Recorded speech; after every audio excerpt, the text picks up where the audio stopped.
गांव का जन्मोत्सव। गांव में हर साल जन्माष्टमी का त्योहार बड़े धूमधाम से मनाया जाता है। इस बार भी बच्चे इस दिन का बेसब्री से इंतजार कर रहे थे। सुबह सुबह गांव के हर घर में रंग बिरंगे झंडे और झालरें सजाई गईं।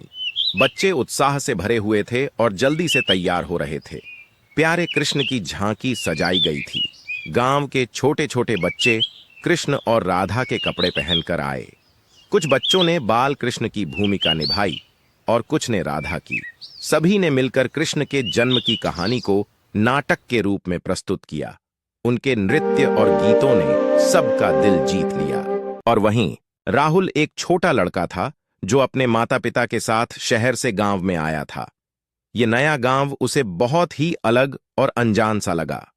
गांव में त्योहार की तैयारी चल रही थी। राहुल को इसकी जानकारी नहीं थी और उसकी जिज्ञासा बढ़ रही थी। उसने देखा कि गांव के बच्चे खुशियों से भरे हुए थे और बहुत ही रंग बिरंगे कपड़े पहने हुए थे।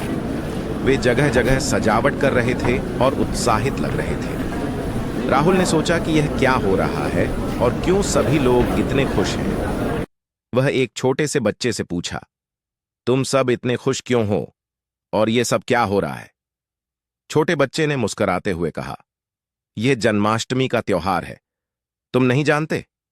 राहुल ने सिर झुकाते हुए कहा, नहीं, मैं इस त्योहार के बारे में कुछ नहीं जानता। बच्चे ने उसे समझाने का प्रयास किया। जन्माष्टमी भगवान कृष्ण के जन्मदिन का त्योहार है। इस दिन हम लोग बहुत सारी पूजा और रिवाज करते हैं।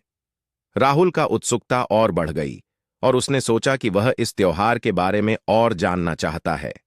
तभी गांव के बुजुर्ग श्री रामदास जी, जिनकी उम्र 80 साल थी, पास आए और उन्होंने राहुल से पूछा, तुम्हें कुछ समझ में आया? राहुल ने उत्तर दिया, मुझे थोड़ा सा समझ में आया है, लेकिन मैं और जानना चाहता हूं। श्री रामदास जी ने हंसते हुए कहा, आओ, मैं तुम्हें इस त्योहार की पूरी कहानी सुनाता हूं। श्री रामदास जी ने राहुल को गांव के बड़े पीपल के पेड़ के नीचे बैठाकर कहानी सुनाना शुरू किया। उन्होंने बताया कि भगवान कृष्ण का जन्म भाद्रपद माह की कृष्ण पक्ष की अष्टमी तिथि को हुआ था।